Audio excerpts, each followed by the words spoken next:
Can ask anything from this topic up to JEE Mains level. MST CET 2022 में पूछा गया है।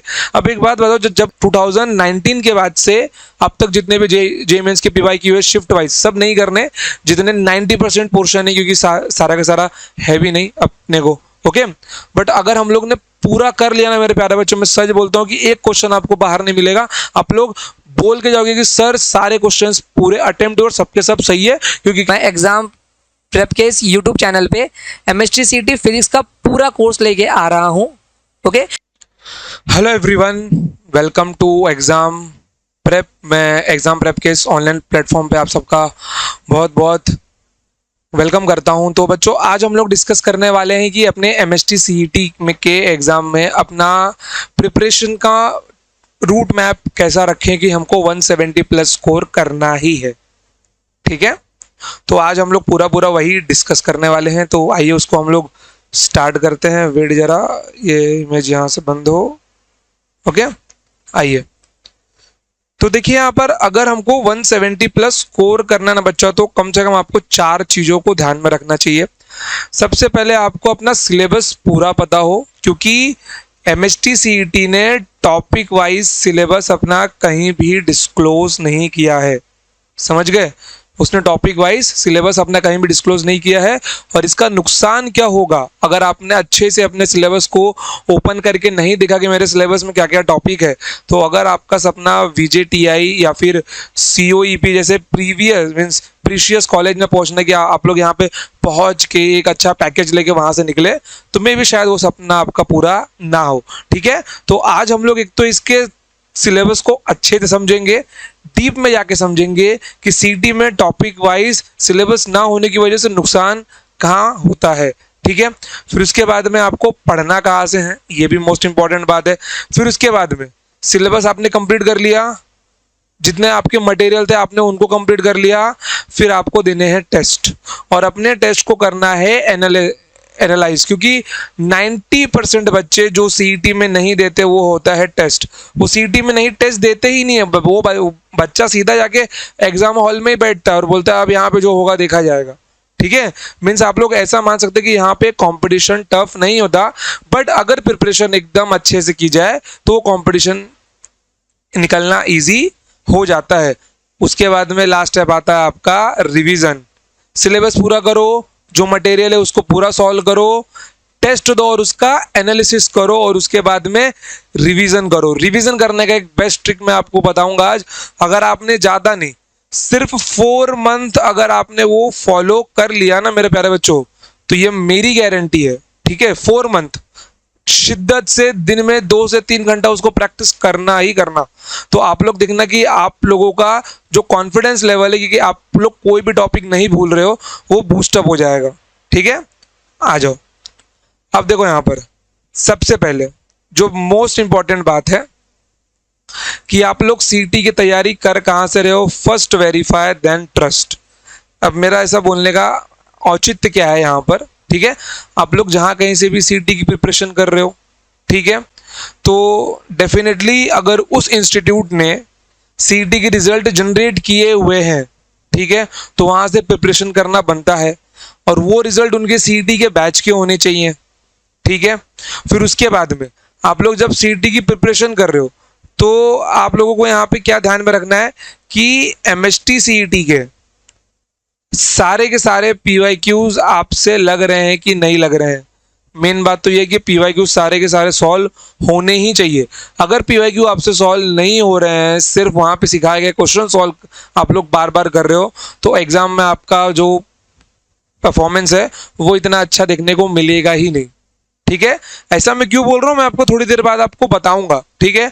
फिर उसके बाद में बच्चों, अगर आपको एग्जाम में अच्छा स्कोर करना है तो आपको सेक्रीफाइस तो करना ही पड़ेगा, ठीक है। डेडिकेटली मेरे हिसाब से अगर आप लोग ड्रॉपर हो या 12th में हो या फिर 11th में हो, मुझे लगता है कि ज़्यादा से ज़्यादा 10 महीने का टाइम इनफ है एमएसटी सीईटी के प्रिपरेशन के लिए। तो 10 महीना आपको कहीं नहीं जाना है, किसी रिलेटिव से नहीं मिलना है, एक कमरे में बैठ के अपना केवल पढ़ाई करना है बस, ठीक है। फिर उसके बाद में स्टेप 3 पढ़ना कैसे है। एक, सबसे पहले आपने कंफर्म होगा, क्योंकि जब तक आपको टीचर पे ट्रस्ट नहीं होगा, आप लोग अगर अपना मास्टर चेंज कर रहे हो, मैं इससे नहीं मैं इससे पढ़ूंगा, ये अच्छा नहीं सिखाता मैं उससे पढ़ूंगा, नीला पीला काला मास्टर करते रहोगे तो भैया पूरा साल भर मार्केट में घूमते ही रहोगे। ठीक है, तो सबसे पहले अपने टीचर पे ट्रस्ट करो। जहां कहीं भी पढ़ रहे हो, एक्स वाई जेड जगह पे जहां कहीं भी पढ़ रहे हो, अपने टीचर पे ट्रस्ट करो और देखो क्या उसके ट्रस्ट का रिजल्ट आपको मिल रहा है कि नहीं मिल रहा है। अगर आपको लगता है कि हाँ ये बंदा मेरा एग्जाम निकलवा सकता है, अगर मैं इसकी बात मानूंगा या मानूंगी, मेरा पेपर निकलेगा मतलब निकलेगा ही, तो उसको मानना ही पड़ेगा आपको। ठीक है, फिर उसके बाद में लेक्चर्स कंप्लीट हुए। अब आपको नोट्स, शॉर्ट नोट्स बनाने की लॉन्ग नोट्स बनाने, अगर बच्चा ऑफलाइन सेंटर पे है तो लॉन्ग नोट्स प्रीफर कर सकता है, बट इनकेस अगर वो ऑनलाइन बैचेस कहीं से पढ़ रहा है तो डेफिनेटली अगर उसको लेक्चर्स की पीडीएफ फाइल मिल रही है तो उसको शॉर्ट नोट्स के साथ ही जाना चाहिए। वो उन पीडीएफ फाइल्स को देख के ही बार बार अपने फ़ोन में रिवाइज करें। मोस्ट इंपॉर्टेंट थिंग, डीपीपीज, क्या डीपीपीज जो आपको दी गई हैं वो एकदम एक्यूरेट है, आपके प्रिपरेशन में हेल्प कर रही है, या फिर कोई भी डीपीपीज उठा के आपको चिपका दी है। ठीक है, तो लेक्चर में लिया गया थ्योरी प्लस डीपीपी के क्वेश्चंस अगर ये मैच कर रहे हैं तो आप लोग मान सकते हो कि आपकी तैयारी एकदम सही लेवल पे जा रही है।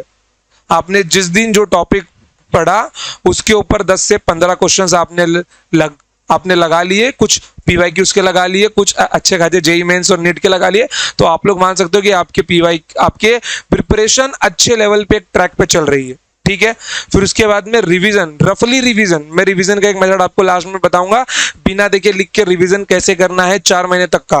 ठीक है, फिर उसके बाद में लास्ट में आता है ब्रह्मास्त्र, पीवाईक्यू छोड़ना ही नहीं है। अगर आप लोग पीवाईक्यू लगाने के कैपेबल नहीं हो, टेस्ट नहीं दे रहे हो, टेस्ट एनालाइज नहीं कर रहे हो, पीवाईक्यू में जो कंसेप्ट पूछा गया अगर वो आपको नहीं आ रहा है, मीन्स कहीं पे तो आप में कोई तो दिक्कत है जो आपको ठीक करने की ज़रूरत है। पीवाईक्यूज हुआ, फिर उसके बाद में अब बाद में आता है आपका टेस्ट। टेस्ट दो, देखो अगर आप ऑन एन एवरेज देखें तो फरवरी में बोर्ड का पेपर होता है, फिर वो मार्च तक चलता है। मैं मान के चलूँ कि अगर वो 20 मार्च तक आपका पेपर चलता है तो मार्च में पूरा काउंट ही नहीं करता हूँ, अप्रैल और मई में आपका पेपर, बट अब तो अप्रैल में ही पेपर होता है तो आपके पास ज़्यादा टाइम बचा नहीं है और गवर्नमेंट ने बोर्ड की रिस्पेक्ट भी खत्म कर दी है, बोर्ड की इज्जत भी खत्म कर दी है, मैं सीरियसली बताऊँ तो। और अगर आपको ज़्यादा नहीं, सिर्फ 60% भी बोर्ड्स में है और सीईटी में अगर आपको 99 परसेंटाइल है तो मान के चलो आप लोग बहुत अच्छी जगह स्टैंड करोगे और बहुत अच्छे कॉलेज से अपना पैकेज लेकर निकलोगे। सिर्फ बोर्ड्स में फोकस करते रह जाओगे तो मेरे भाई केवल नॉर्मल ग्रेजुएशन ही कर पाओगे। समझ गए? आपको फोकस किस पे करना है? आपको फोकस करना है अपने एंट्रेंस के ऊपर। ये ऑटोमेटिक, अगर यहाँ 99 परसेंटाइल है ना मेरे बच्चा, यहाँ आपको 85 परसेंटाइल लाने से कोई रोक ही नहीं सकता। सॉरी, आपको बोर्ड में 85% लाने से कोई रोक ही नहीं सकता। आपका बोर्ड में 85% आना तय है, बस केवल आपको थोड़ा सा लिख के प्रैक्टिस करना पड़ेगा। सिर्फ 10 महीने की मेहनत है बस, बाकी सिर्फ रिवीजन देना है आपको। ठीक है, फिर उसके बाद में टेक्स्ट बुक स्टेट गवर्नमेंट का पढ़ना है कि नहीं, एनसीईआरटी पढ़ना है कि नहीं, या फिर कोई रेफरेंस बुक पढ़ना है कि नहीं। तो मैं बोलूँगा कि अगर आपको एग्जाम निकालना है तो आप लोग एनसीईआरटी बिल्कुल भी मत पढ़िए। मैं एनसीईआरटी की सपोर्ट में नहीं हूँ, क्योंकि जैसे जैसे एनसीईआरटी खुद का सिलेबस रिड्यूस करते जा रही है वो इतना अच्छा नहीं है। और टेक्स्ट बुक कम से कम आपको खुद की स्टेट बोर्ड की एक बार तो रीड करनी चाहिए। और बुक में मैं अगर रेफरेंस बुक की बात करता हूं तो एक तो आपको पीवाईक्यू के लिए कोई भी बुक लेनी चाहिए, और एमसीक्यू वाले में मैं एररलेस पब्लिकेशन की जो बुक है मैं उसको काफ़ी अच्छा मानता हूँ। ठीक है बच्चों, अब देखो यहाँ पर कि मैं इतना जो कुछ बताया, ठीक है, ये आपको करना है। और एक मेन बात कि आपको कॉलेज इंटीग्रेटेड लेना चाहिए। जो अगर 11th का बच्चा ये लेक्चर देख रहा होगा तो आपने जस्ट 10th पास किया है, ठीक है, या आप 11th में हो, if there is a possibility कि आप इंटीग्रेटेड कॉलेज ज्वाइन कर सकते हो, देन प्लीज ज्वाइन इट। क्योंकि इंटीग्रेटेड कॉलेज में कॉलेज जाने का लफड़ा होता ही नहीं है। बच्चा अपना पूरा ध्यान सिर्फ और सिर्फ पढ़ाई पे ही लगाता है। 10 महीने में सिलेबस अपना खत्म करेगा, बाकी का टाइम वो अपना सिर्फ रिवीजन करेगा, सिर्फ और सिर्फ रिवीजन। बस रिवीजन करेगा, क्वेश्चन लगाएगा, रिवीजन करेगा, क्वेश्चन लगाएगा, या फिर उससे बेस्ट अच्छा रास्ता होता है NIOS का, national institute of open schooling का, जहाँ पे आपको 12th का सिर्फ पेपर देने जाना होगा और प्रैक्टिकल जर्नल्स वगैरह वो आपको मालूम पड़ जाएगा क्या लिखना है क्या नहीं। नहीं लिखना है और केवल 50 आवर्स का एक अटेंडेंस आपको लगाना होगा जहाँ पे उनका नज़दीकी सेंटर होगा। किसी भी चैनल पे जाइए, पूरी इन्फॉर्मेशन मिल जाएगी कि NIOS से अपना 12th कैसे करना है और कॉलेज क्या रहना चाहिए आपका इंटीग्रेटेड, क्योंकि कॉलेज में बहुत टाइम वेस्ट होता है, समझ गए। फिर उसके बाद में लिमिटेड कंटेंट मैक्सिमम रिवीजन, मेरे प्यारे बच्चों, लिमिटेड कंटेंट के साथ में आपको मैक्सिमम रिवीजन करना है। जो एक बुक आपने ले ली उसी को अंत तक घिसना है, 10 बार, 20 बार, 40 बार, 50 बार, उसी को घिसो, बार बार क्वेश्चन करो, कर लियो फिर से करो, क्लास को रिवाइज करो, सीटी के पीवाईक्यूज लगाओ, जेई के पीवाईक्यूज लगाओ। इतना करने के बाद में केवल मॉक टेस्ट दो बस। अब ज्यादा नहीं भागने की मैं इस बुक से पढ़ लूँ उस बुक से पढ़ लूँ, अब पढ़ के हो गया, अब केवल क्वेश्चन सॉल्व करो और टेस्ट दो, ठीक है। अब देखो, अब जो मैं इतना आपको बोल रहा था कि MSTCT ने अपना टॉपिक वाइज सिलेबस डिस्क्लोज नहीं किया, तो वहाँ का असर कहाँ पड़ रहा है, वो उसका असर आपको यहाँ देखने को मिलेगा मेरे प्यारे बच्चों, क्योंकि सीटी ने खुद अपने सिलेबस में बोल के रखा है कि उनके एग्जामिनेशन का लेवल, 2 मिनट मेरे प्यारे बच्चों, ओके। देखो, सीटी ने खुद अपने नोटिफिकेशन में बोल के रखा है कि उनके एग्जामिनेशन में फिजिक्स, केमिस्ट्री और मैथ्स का जो लेवल है वो जेई मेंस का लेवल होगा, ठीक है। तो क्या लगता है सीटी ने अपना सिलेबस डिस्क्लोज नहीं किया है? ओके, किया ही नहीं है। 11 से बोला है कि 20% पूछा जाएगा और 80% आपका आएगा स्टैंडर्ड 12 से, तो जेई मेन लेवल पूछा ही क्यों है? देखो यहाँ पर, अब आगे आओ, ठीक है। ये तो आपका है कि 11 से आपको 10 मार्क का क्वेश्चन पूछा जाएगा और 12 से आपको 40 मार्क्स का क्वेश्चन आएगा फिजिक्स के सब्जेक्ट में, ठीक है। अब देखो, यहाँ पे आपको टॉपिक का नाम दिया गया motion in plane, laws of motion, gravitation, thermal properties of matter, sound, optics, electrostats and semiconductor, ठीक है। इलेक्ट्रोस्टैट एंड सेमीकंडक्टरों में 12th में काउंट कर लेता हूं क्योंकि ये टॉपिक वहां भी है। बट अगर आप सिर्फ इन दोनों चैप्टर्स को ही देखें तो ये दोनों चैप्टर अपने में ही 5 चैप्टर को लेके चलते हैं, ठीक है। जैसे देखिए, मैं अगर मोशन इन प्लेन की बात करता हूं तो मोशन इन प्लेन में जो चैप्टर छुपा बैठा हुआ है वो है मोशन इन स्ट्रेट लाइन, और motion in straight line JEE Main में एक सेपरेट टॉपिक है। स्टेट बोर्ड की बुक में ये सेपरेट टॉपिक नहीं है। एवरेज वेलोसिटी तक, एवरेज एक्सेलरेशन तक 2-4 ग्राफ देकर टेक्स्ट बुक में निपटा दिया, इसको पढ़ना हमको डीप में है। फिर उसके बाद में मोशन इन प्लेन खुद अपने आप में एक टॉपिक है, प्रोजेक्टाइल मोशन, ठीक है। मोशन इन प्लेन अपने आप में एक टॉपिक है, प्रोजेक्टाइल मोशन का बहुत वास्ट व्यू है। अब देखो, प्रोजेक्टाइल मोशन यहाँ पे 3 टाइप के होते हैं। एक तो आपका होगा ग्राउंड टू ग्राउंड वाला, फिर यहाँ पे आपका होगा हाइट टू ग्राउंड वाला, ओके, और तीसरा आपका होता है इंक्लाइंड प्लेन, ठीक है। किसी एंगल थीटा से आपने क्या किया, उसको प्रोजेक्टाइल किया। अब देखिए 1 2 3 और अपने टेक्स्ट बुक में दिया क्या है, सिर्फ यही। तो हम वास्ट सोचे भी कैसे, क्योंकि स्टेट गवर्नमेंट ने सिलेबस डिस्क्लोज ही नहीं किया है, सिर्फ चैप्टर का नाम दिया। मतलब they can ask anything from this topic up to JEE mains level, समझे। दे कैन आस्क एनीथिंग, और वो जेई मेंस तक के लेवल का रख सकते हैं, समझ गए। चलो अब देखो यहाँ पर, अब बात करते हैं हम लोग लॉज ऑफ मोशन की। अगर आप लॉज ऑफ मोशन की बात करते हैं मेरे प्यारे बच्चों, सबसे पहले इसमें जो टॉपिक आता है वो आता है न्यूटन्स लॉज ऑफ मोशन। अकेला ये अपने आप में एक बहुत बड़ा चैप्टर है। फिर उसके बाद में, इसके बाद में जो लॉज ऑफ मोशन में इंक्लूड है बट होना नहीं चाहिए, वो है आपका work power and energy, work energy and power, ठीक है, जो भी है, WP, ओके। फिर उसके बाद में तीसरा जो भी इस चैप्टर में इंक्लूड कर दिया आपका सेंटर ऑफ मास, ठीक है। अब बताओ, यहाँ पे इन्होंने 2 चैप्टर में ही 5 चैप्टर को इंक्लूड कर दिया, और मैं आपको बताऊं ये चैप्टर पूरे फिजिक्स का बेस तैयार करते हैं आपका। अगर आपको ये 5 चैप्टर्स नहीं आते तो मान के चलो पूरे फिजिक्स को अपने ब्रेन में स्टोर करना एक लंबे समय तक, 2 साल के पीरियड ऑफ टाइम में स्टोर करना काफी मुश्किल होगा अगर आपका बेस ही तैयार नहीं होगा। ये वो मिट्टी है जो आपके ग्राउंड को लेवल करते हैं फिजिक्स पढ़ने के लिए, समझ गए। तो इतना आना तो मस्ट है आपको। तो क्या 2 टॉपिक टेक्स्ट बुक का पढ़ के आप लोग उखाड़ लेंगे? बिल्कुल भी नहीं। आपको motion in straight line, motion in plane, NLM, work power, energy and centre of mass पढ़ना ही पड़ेगा, और इन सबको सेपरेट पढ़ना पड़ेगा। कौन सा level? Up to Mains level, because CT has mentioned this in their syllabus, okay, ठीक है। फिर ये सब तो अपने आप में एक टॉपिक है। बड़े बड़े, इनके ऊपर कुछ भी नहीं है। बाकी ये टॉपिक्स यहाँ पर है जो आपके 12th के हैं। ओके, अब देखो यहाँ पर आपको 11th और 12th में सब बांटा हुआ है, बट अगर आप लोग इंटीग्रेटेड कॉलेज लेंगे तो मैं आपको बताऊं तो आपको इस टॉपिक को सीरियल वाइज फॉलो करना होगा, जहाँ पे ये चैप्टर तो आपके पोर्शन में नहीं है, फिर सॉलिड्स नहीं है, बाकी सारा कुछ आपके सिलेबस में दिया हुआ है। एक कम्युनिकेशन सिस्टम नहीं है बस। बाकी आप लोग जहाँ पे देखिए 1 2 3 4 5 6 7 8 9 10 11 12 13 14 15 16 17 18 19 20 21 22 23 24 25 26, बताइए मेरे प्यारे बच्चों 26 चैप्टर्स टोटल आपको पढ़ने हैं। और बच्चा 12 के बाद सिर्फ फोकस करता है उसके 16 चैप्टर्स पे, बोलते हैं भैया 40% मीन्स 80% क्वेश्चन तो यहीं से आएगा, 40 क्वेश्चन यहीं से बनने वाला है मेरा। तो इन 40 क्वेश्चन को करने के लिए भी ना इतना आना जरूरी है, कितना मालूम है ये, ठीक है, मिनिमम इतना आना जरूरी है, तभी आप लोग अच्छे से कर पाओगे। और मेरा मानना है कि सिर्फ क्या सीटी का बच्चा सीटी देगा, अदर ऑप्शंस भी देखो, सीयूईटी भी दो अंडर ग्रेजुएट का, ठीक है। मेंस के लिए भी ट्राई करो, फोड़ो एक बार, अगर अच्छे से फोड़ ले, क्योंकि मेंस के फिजिक्स का लेवल अब पहले जैसा नहीं रहा है, सिर्फ मैथ्स का लेवल उसमें अच्छा है। ओके, फोड़ो, ट्राई करो, अदर स्टेट के इंजीनियरिंग एंट्रेंस एग्जाम दो, क्या पता बहुत अच्छा कॉलेज लग जाए। सिर्फ सीटी पे डिपेंडेंट रहोगे क्या?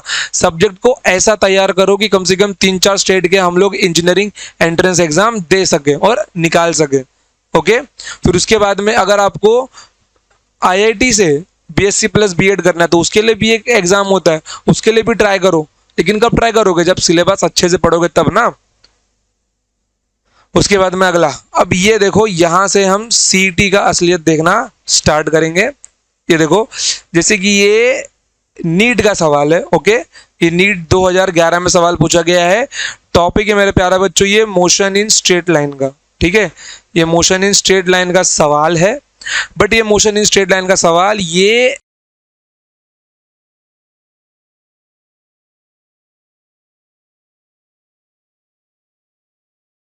एमएसटी सीईटी 2022 में पूछा गया है। अब एक बात बताओ, जब मोशन इन स्ट्रेट लाइन कोई सेपरेट टॉपिक नहीं है, कोई सेपरेट सिचुएशन नहीं है, तो पूछा कैसे गया है? क्यों?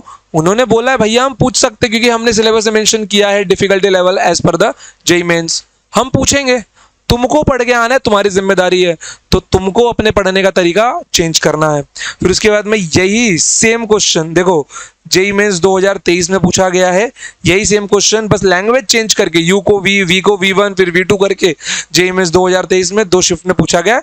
और ये क्वेश्चन नीट का है, देख रहे हो, समझे आप लोग? आ जाओ आगे बढ़ते हैं। अब ये वाला जो क्वेश्चन है, दूसरा रंग देता हूं। ये देखो, ये वाला क्वेश्चन है आपका एमएसटी सीटी 2023। टॉपिक कौन सा आपका? Motion in straight line again. और ये पूछा कहाँ गया है मेरे प्यारे भाई? ये पूछा गया है नीट 1997 में। मतलब देख रहे हो, सीटी खुद के सवाल भी नहीं बना रहा है। Ditto AT square minus BT cube x equals to AT square minus BT cube, क्या है ये? सीधा पूछ रहा है उठा के डिट्टो। मीन्स अगर आप लोगों ने सारे जेईई मेंस के पीवाईक्यू कर लिए आफ्टर फ्रॉम 2019, मैं उसके पहले के बोलूंगा भी नहीं, 2019 के बाद से अब तक जितने भी जेईई मेंस के पीवाईक्यू है शिफ्ट वाइज सब नहीं करने, जितने 90% पोर्शन है, क्योंकि सारा का सारा है भी नहीं अपने को। ओके, बट अगर हम लोग ने पूरा कर लिया ना मेरे प्यारे बच्चों, मैं सच बोलता हूँ कि एक क्वेश्चन आपको बाहर नहीं मिलेगा। आप लोग बोल के जाओगे कि सर सारे क्वेश्चंस पूरे अटेम्प्ट और सबके सब सही है, क्योंकि क्या पता कोई ऐसा क्वेश्चन मिल जाए जो आपने नीट में प्रैक्टिस किया है वही सीटी में रिपीट हो जाए। भैया सीधा बोलोगे ये तो हमने किया, टिक मार के आ जाओ, खत्म। समझ गए? मीन्स नीट के पीवाईक्यू और जेईई के पीवाईक्यू सीटी में देखने को मिलते हैं, तो पढ़ने का अप्रोच हमको बदलना ही पड़ेगा। ठीक है, चलो आगे बढ़ते हैं। अब ये वाला सवाल देखो, एमएसटी सीटी 2023 में ये सवाल पूछा गया है, AT square plus BT cube equals to XT minus T square. ये देखो AT प्लस BT स्क्वायर और FT minus T square. Okay, क्या है ये? बस यहाँ पे जो अपना F है, यहाँ पे X है, बाकी पूरा इक्वेशन सेम है मेरे प्यारे भाई, पूरा इक्वेशन सेम है। नीट 2016 का सवाल है। देखो मैंने सारे चैप्टर्स के यहाँ पे नहीं लाया हूँ, मैं सिर्फ स्ट्रेट लाइन के लाया हूँ जो कि चैप्टर मेंशन नहीं है। ओके, ऐसे खोल के देखने जाएंगे तो बहुत सारे चैप्टर्स के हैं। रोटेशनल में तो पीवाईक्यूज की भरमार पड़ी है, रोटेशनल डायनामिक्स में पीवाईक्यूज की भरमार पड़ी है। और सेंटर ऑफ मास का 11th में एक ही पेज दिया हुआ है, बट सेंटर ऑफ मास पे क्वेश्चन हर साल पूछा गया है।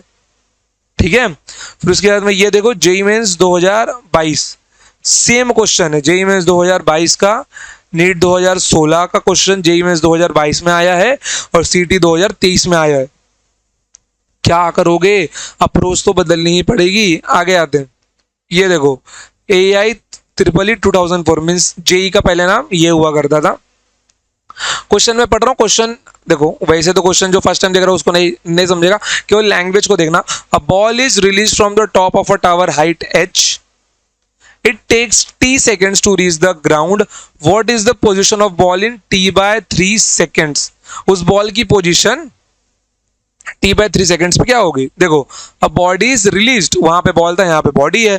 A body is release from the top of a tower height h metre high, it takes t seconds to reach the ground, it takes t seconds to reach the ground. The height of a body, what is the position of a body? Height और position ground के respect में t/2 second after releasing, t/3 second after releasing it. भैया क्या है ये JEE 2004 का सवाल है और सीईटी 2023 में पूछा गया है, एमएसटी सीईटी। देख रहे हो, और सेम टॉपिक स्ट्रेट लाइन का मैं लेके आया हूँ आज पूरा अच्छे से देखने के लिए कि आपको यहाँ पे कंपैरिजन देखने को मिले। मीन्स आपको अप्रोच मेंस की ही रखनी पड़ेगी, सीईटी पढ़ के सीईटी नहीं होता, सीईटी पढ़ के सीईटी नहीं होता, मेंस का अप्रोच रखना ही पड़ेगा, सिलेबस उस हिसाब से करना ही पड़ेगा, तभी कहीं जाके अपने दम पे कॉलेज ले पाओगे। क्योंकि इस देश का एजुकेशन सिस्टम ऐसा है ना बच्चों कि अगर खुद से एफर्ट नहीं मारा तो कुछ भी नहीं होगा। समझ गए आप लोग, खुद से एफर्ट मारना ही पड़ेगा। क्लियर, चलो तो आगे बढ़ते हैं। अब कहाँ गया भैया, चालू है ना, ये देखो। ठीक है, यहाँ पर मैंने पब्लिकेशन का नाम नहीं लगाया है, बट मैं बोल देता हूँ, ओके, ताकि कोई प्रॉब्लम ना हो। ठीक है, आपको ना टारगेट पब्लिकेशन की बुक बाय करनी है। ओके, ये बुक आपको बाय करनी है और इससे सारे पीवाईक्यूज करने हैं, जिसके अंदर topic wise, chapter wise and topic wise आपको ये बाइफरकेट करके दिया हुआ है, जिसके लिंक आपको डिस्क्रिप्शन में मिल जाएगी, वहां से आप इजिली बाय कर सकते हैं। ठीक है, जिसके अंदर 3490 MCQs है। ओके, आ जाओ फिर आगे, हो गया ना इतना ही, ठीक है, चलो कोई बात नहीं। अब देखो यहाँ पर, देखो जो बच्चा ना एट द एंड 12th के, मतलब कि अगर वो अभी 12th में और इस टाइम से प्रिपरेशन करने का सोच रहा, तो मेरे प्यारे भाई आपको अगस्त, सितंबर, अक्टूबर, नवंबर में पूरा एनसीईआरटी का चैप्टर एनसीईआरटी नहीं पढ़ना है, उस चैप्टर को जिस सीक्वेंस में लिखा गया वो आपको इन 4 महीनों में करना चाहिए। फिर आपको 12th करना चाहिए, या फिर अगर आप ड्रॉप लोगे तो आप लोग मान सकते हो कि 11th आपको कम से कम करना है 6 महीने में, ओके, 6 मंथ्स में। फिर उसके बाद में आपको 12th करना होगा रिमेनिंग 4 मंथ्स में। इतना हम मान के रख सकते हैं कि आपको करना चाहिए। ठीक है, ये उनके लिए, और ये उनके लिए है जो अभी 12th में है। बाकी जो है वो अपना आराम से 10-12 महीने का टाइमिंग लगा के अच्छे से सिलेबस अपना कंप्लीट कर सकते हैं। ओके, फिर उसके बाद में आप सबके लिए एक बिग अनाउंसमेंट। ओके, मैं exam prep case YouTube channel पे एमएसटी सीटी फिजिक्स का पूरा कोर्स लेके आ रहा हूँ। ओके, जो हम लोग साथ में बैठ के कंप्लीट करेंगे यहाँ पर। अगर आप लोग 11th के हो, 12th के हो, ड्रॉपर हो, सीटी फोड़ना चाहते हो, आप सब देख सकते हो। ओके, तो ये वीडियो अपने दोस्तों के साथ में शेयर करो, कोई आपका भाई बहन है उसको भी बताओ कि अगर तुम सीटी की प्रिपरेशन कर रहे हो तो तुमको अपना अप्रोच बदलने की ज़रूरत है। समझ गए बच्चों, चलो तो ठीक है, तो आज के लिए इतना ही, मिलते हैं next time. Till then tata bye bye, जय हिंद, जय भारत, लव यू ऑल।